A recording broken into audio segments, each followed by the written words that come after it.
¿Qué tal? Muy buenos días. Pues a ver cómo te cuento yo lo de hoy, porque ya sabéis que no me gusta ser nada conspiranoico, que no creo yo en grandes conspiraciones judeo-masónicas, bolcheviques de la clase política, pero bueno, pero hay cosas que son, y las que son, son. Y es que la Guardia Civil ha pillado unas irregularidades en el voto por correo que, sorpresa, benefician al PSOE.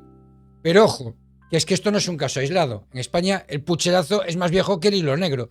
Y hoy vamos a desmontar tanto este escándalo como otros casos que nos han hecho sospechar que alguien cocina los votos. Y de paso, echaremos un ojo a una empresa que siempre aparece en estas historias. Indra. ¿Casualidad o algo más? Vamos a ir por partes, que aquí hay muchas variantes por analizar. Está el qué está pasando con el voto por correo, qué dice la ley y por qué me da a mí en la nariz que estas trampas podrían llegar hasta las elecciones generales. Porque, amigos, si esto pasa en ayuntamientos, ¿qué no harán cuando se juega el sillón de la Moncloa? Vamos a viajar desde los caciques del siglo XIX hasta los escándalos modernos, que parece que no hemos cambiado tanto. Y antes de meternos en el barro, dejemos las cosas claras, que aquí uno es abogado. No me caracterizo yo, como te decía, precisamente por ser un conspiranoico, que si las conspiraciones secretas y tal, pero sí que vamos a contar lo que dice la ley y lo que está pasando. Es que el voto por correo está regulado por la ley orgánica, por la 5/1985 de régimen electoral general, la famosa LOREG, que es como la Biblia de las elecciones, es el prospecto de las elecciones. Este sistema te permite que cualquier ciudadano, porque está de viaje, enfermo o porque vive en el fin del mundo, pues pueda votar sin pisar el colegio electoral. Y esto suena a democracia de manual, ¿verdad? Pero claro, donde hay personas, hay picaresca. Y el voto por correo es un caramelito para los tramposos, ¿vale? El proceso es muy simple. Tú vas a correos, pides la documentación, votas en casa y envías el sobre por correo certificado. Ese sobre llega a la mesa electoral el día de las elecciones y se cuenta con los demás. Se mete en la urna con todos los demás y se cuenta al final. Pero ojo, todo depende de que los implicados, los carteros, los funcionarios, las mesas electorales, sean más rectos que un palo. Y seamos sinceros, la rectitud no siempre abunda. El artículo 143 de la Ley Orgánica del Régimen Electoral General castiga con prisión de 3 meses a 3 años a quien manipule votos o interfiera en el proceso. Pero en la práctica hay grietas siempre, ¿no? Un sobre que se pierde, un censo mal revisado y listo, ya está. Y en los últimos años, el voto por correo ha crecido como la espuma. No sé por qué. En las elecciones generales, en las últimas, en las del 23, se gestionaron más de 2 millones de votos por correo, que fue un récord, sinceramente. 2 millones, amigos. Si metes la mano ahí, puedes cambiar el resultado de unas elecciones, no solo en un pueblo, sino en todo el país. Y aquí va mi primera sospecha. Si el voto por correo es vulnerable en elecciones locales, en las generales, donde cada escaño cuenta, pues a ver, las tentaciones son enormes. Porque, carajo, cuando se juega el poder, algunos no son demasiado tiquismiquis, ¿eh? No se cortan a la hora de conseguir lo que quieren. Y vamos al meollo, porque hoy lo saca el The Objective. Según The Objective, del 24 de abril de 2025, la Guardia Civil ha destapado irregularidades en el voto por correo que benefician al PSOE. Vaya qué sorpresa, no se podía saber, ¿no? El informe habla de un patrón sistemático de actuación, que es, la verdad, una forma elegante de decir que alguien ha estado haciendo malabares con los votos en varios puntos de España. No tenemos todos los detalles, porque las investigaciones se han declarado secretas, pero lo que sabemos es que ya huele a chamusquina, pero vamos, desde Finisterre hasta el Cabo de Gata. Y ahora te cuento, pero antes, los medios de comunicación no te cuentan la realidad, sino su versión de la realidad de la manera que mejor le encaje a sus anunciantes y a sus consejos de administración. Además, todos de una u otra manera están sobornados, están subvencionados por los partidos políticos, unos por unos y otros por otros. Por eso, si quieres estar informado con un poco más de sentido común, un mucho de retranca gallega y algo de mala leche, este es tu canal. Suscríbete, dale like y activa a las notificaciones si no quieres perderte ninguno de los vídeos que saquemos aquí día a día. Y ahora sí, continuamos. Y como te decía, ¿qué ha encontrado la Guardia Civil? ¿Qué ha encontrado en su informe? Bueno, pues parece que va desde manipular sobres hasta captar votos de forma fraudulenta, especialmente en comunidades vulnerables o entre inmigrantes, ¿no? Que están dispuestos por 50 euros muchas veces a venderte su voto. Esto recuerda el escándalo de Mojácar en 2023, ¿no? Donde pillaron a candidatos del PSOE ofreciendo dinero y favores por votos. Qué generosos son, ¿verdad? Ofreciendo el oro y el moro como si fueran los Reyes Magos, fíjate tú. Pero aquí viene lo gordo. Si esto pasa en municipios pequeños, ¿qué no estarán tramando en elecciones generales, donde un puñado de votos además puede decidir el gobierno? A ver, en las redes, en Twitter y tal, la gente está que echa humo. Hay quien dice, si esto pasa en pueblos, en las generales debe ser un circo. Otros piden que se investigue cada sobre, mostrar, en fin, y no les falta razón, ¿no? Quieren que se muestren o que se graben los recuentos electorales y estas cosas. En 2023, el voto por correo en las generales movió millones de votos, ¿no? Si hay una trama organizada, no estamos hablando de un ayuntamiento, estamos hablando de jugar con el futuro del país. Y ojo, que no es la primera vez que el PSOE está en el ojo del huracán. Casos como Coldo, los hidrocarburos, ya nos tienen con la mosca detrás de la oreja, ¿no? Ya demuestran que esta gente son capaces de hacer absolutamente de todo para conseguir el poder y mantenerse en él. Por suerte lo está llevando la Guardia Civil, porque ya sabéis que el Partido Socialista ha hecho todo lo posible para cargarse la UDEF, ¿no? La Unidad de Delincuencia Económica y Financiera, para cargarse los sistemas de investigación de la Policía Nacional sobre la corrupción, para cargarse el Oconsur, que se han cargado también en el Estrecho, que estaba liderando la lucha contra el tráfico de drogas. Pero bueno, aquí la Guardia Civil está liderando la investigación y no suelta prenda. Pero el hecho de que apunte al PSOE no es casualidad, no, parece que tienen un imán para los líos. En fin, si se confirman las irregularidades, podríamos ver desde anulaciones de resultados hasta pena de cárcel. Y si esto salpica a las generales, prepárate para un terremoto político. Por más que lo intenten esconder, que lo van a intentar esconder, y la prensa afín evidentemente va a dar la callada por respuesta. Pero amigos, si el voto por correo es el talón de Aquiles en unas elecciones nacionales, es una puerta abierta para los tramposos. Para entender este circo hay que retroceder un poco, porque el pucherazo no es un invento de ahora. En el siglo XIX, durante la Restauración, el fraude electoral era tan normal que es que tenía nombre, le llamaban la influencia moral del gobierno. Vamos, que el gobierno decidía quién ganaba antes de abrir las urnas, ¿no? Los caciques, estos señoritos de pueblo, con más poder que un ministro, lo controlaban todo, manipulaban los censos, compraban votos por 2 reales y metían papeletas de muertos. Es que le llamaban los famosos lázaros, ¿sabes? A estos que votaban estando muertos les llamaban los lázaros. Las urnas se guardaban en pucheros y de ahí el término pucherazo, ¿no? De ahí viene el término de pucherazo. En 1907 intentaron limpiar el sistema con una nueva ley electoral, pero fue un desastre. El artículo 29 de la ley electoral decía que si solo había un candidato en un distrito, pues se ganaba sin votar. Vamos, una democracia de alto nivel, ¿eh? Claro, y muchas veces se conseguía que solo hubiera un candidato. Ya os imagináis cómo se conseguía. En 1923, el 30% de los votantes no pudo votar porque todo estaba amañado. Bueno, la Segunda República intentó arreglarlo, pero las elecciones del 36, las del Frente Popular, también tuvieron acusaciones de fraude en varias provincias.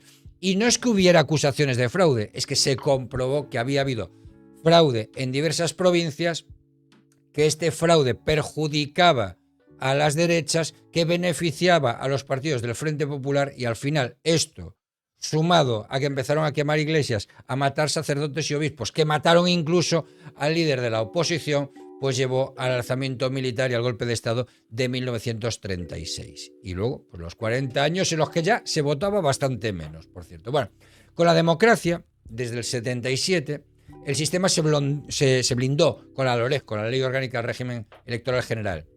Mesas con ciudadanos al azar, interventores de partidos, recuento manual, pero la verdad es que tampoco es infalible.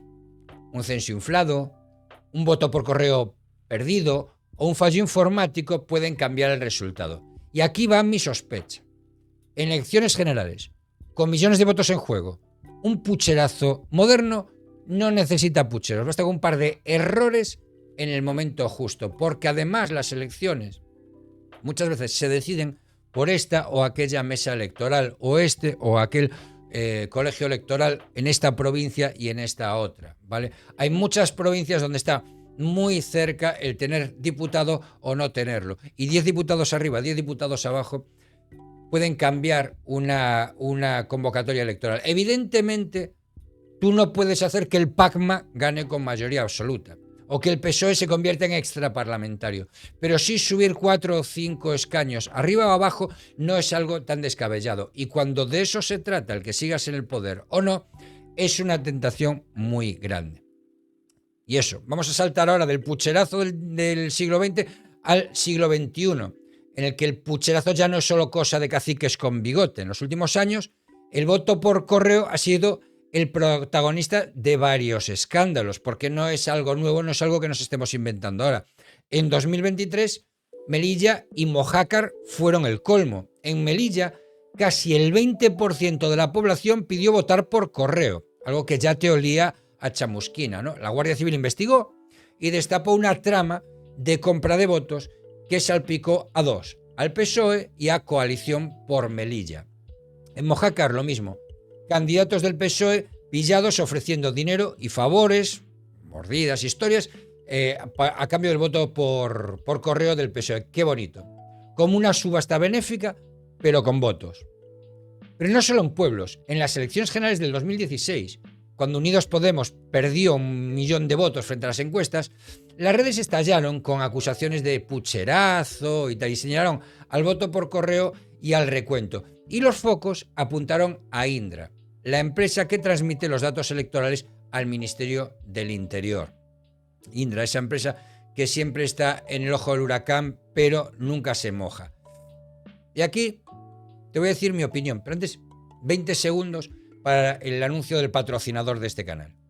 Déjame comentarte que este vídeo está patrocinado por Procis, ya sabes, la marca líder en nutrición deportiva y comida saludable. No solo tienen proteínas y suplementos dietéticos, también tienen comida de todo tipo, ropa deportiva e incluso menaje del hogar. Date una vuelta por la web de Procis y ya sabes, con el código LEURO tienes un 10% de descuento en toda la web.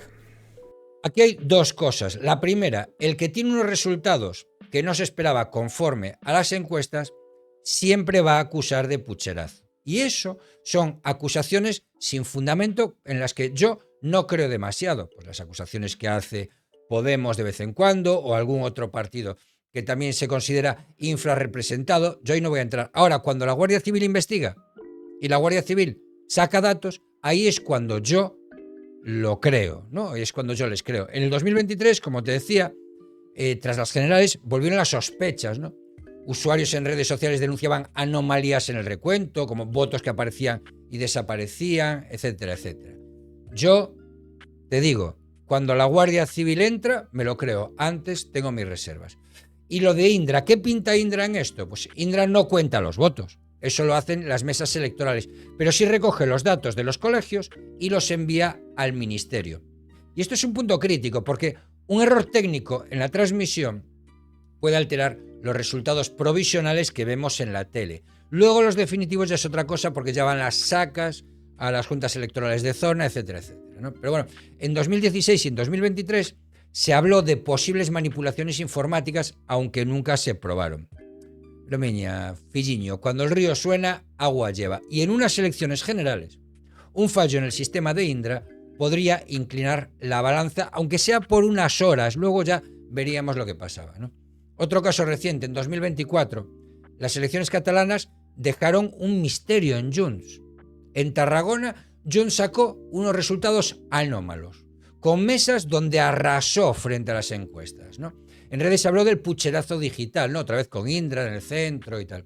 Porque claro, si algo sale mal, la culpa siempre es de Indra, ¿eh? Como si fueran los malos de una película de James Bond. A Indra le pasa como a mí, siempre pillamos. Pero bueno, sin pruebas, pues esto se queda en ruido, ¿no? Lo que está claro es que la dependencia de una empresa privada para gestionar datos electorales genera desconfianza. Y eso es un problema. Porque aunque no pase nada, el que la gente desconfíe de su sistema electoral puede llevar a que directamente no vayan a votar. Ahora, como abogado también te digo una cosa, estos escándalos, desde el voto por correo hasta las sospechas sobre Indra, son una patada a la confianza en nuestra democracia. Jurídicamente, la ley orgánica del régimen electoral general es dura, tío. Los delitos electorales pueden llevar a prisión y anulación de resultados, pero el daño real es otro. Según las encuestas, más del 60% de los españoles cree que el sistema es vulnerable. Y si la gente deja de fiarse de las urnas, la verdad es que tenemos un problema gordo. Mi sospecha, y no me la quito de la cabeza, es que el voto por correo y los sistemas de recuento como el de Indra son puntos débiles.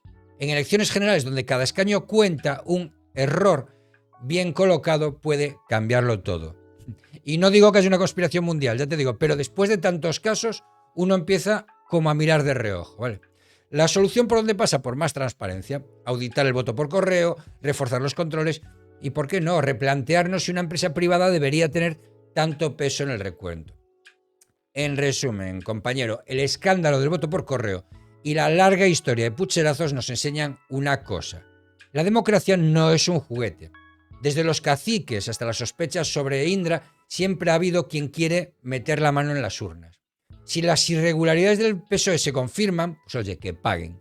Y si, como sospecho, esto llega a las elecciones generales, que Dios nos coja confesados, porque ya está bien de tomarnos por pardillos.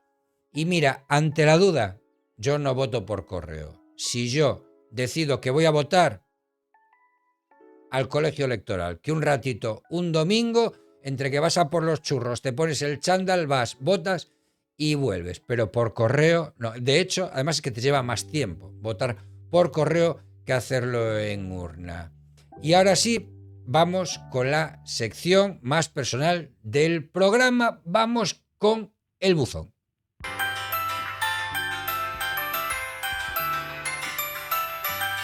Y hoy seguimos con el tema de los jueces, ¿no?, de su ideología o de su sesgo particular. Hoy tenemos un mensaje que nos deja Luis García y que dice exactamente así. Últimamente se oye mucho, sobre todo en lo relativo al delito de odio, casos Cristina Seguí o Begoña Gerpe, que tu sentencia dependerá del juez que te toque según su ideología. De acuerdo a esto, si ya no podemos confiar en la imparcialidad de los jueces, puesto que su sentencia puede verse condicionada por su ideología, ¿no deberíamos ser juzgados por una pluralidad de jueces? Pienso que cada vez tenemos menos garantías igualitarias en los procesos judiciales. Gracias por tu ímprobo trabajo. Pues tienes parte de razón. Es cierto, los jueces son personas, son seres humanos y cada uno de ellos tiene no solo su ideología, su cosmovisión, su visión del mundo, ¿no?, su visión de la vida, su visión de las relaciones, incluso puede tener una interpretación ligeramente distinta de la ley. Evidentemente, lo que no puede hacer es ir contra la ley. Puede tener una ligera interpretación. Y aquí tenemos un problema, que son lo que se llaman los conceptos jurídicos indeterminados, ¿no? Como es el odio, como es determinadas cosas, son conceptos jurídicos que no están demasiado bien determinados. ¿Qué es un discurso de odio? Pues se puede prestar a diferentes interpretaciones. Y aquí sí es cierto, y ahí te tengo que confesar, que dependiendo de que caigas en un juzgado o en otro, la sentencia puede ser distinta. Por suerte, luego terminas siempre en las audiencias provinciales y, si llega ahí, en el Tribunal Supremo. Y yo, sinceramente, creo bastante en la preparación de los jueces, sobre todo en las audiencias provinciales. El que llega a una audiencia provincial es que lleva muchos años de juez, tiene una hoja de servicios intachable y, bueno, pues me genera mayor confianza. De todos modos, es cierto, los jueces son humanos. Ahora bien, ¿tú preferirías que fuera ser juzgado por un algoritmo, ser juzgado por una máquina, ser juzgado por alguien, por algo, por una inteligencia artificial? A mí te tengo que confesar que eso me da muchísimo miedo. Pero bueno, es una pregunta muy interesante que no tiene una solución fácil, que no tiene una respuesta fácil y que abre un debate que a mí personalmente me gusta mucho. Y poco más, si has llegado hasta aquí supongo que es porque te ha gustado el vídeo. Dale like, que es gratis y ayuda a que el algoritmo de YouTube nos posicione. Muchísimas gracias a todos los que nos apoyáis por Bizum, a los que nos apoyáis por Twitch, a los que nos apoyáis por Kick y sobre todo muchísimas gracias a todos los miembros del canal. Sin vosotros no podría hacer nada de esto. Así que un saludo y hasta mañana.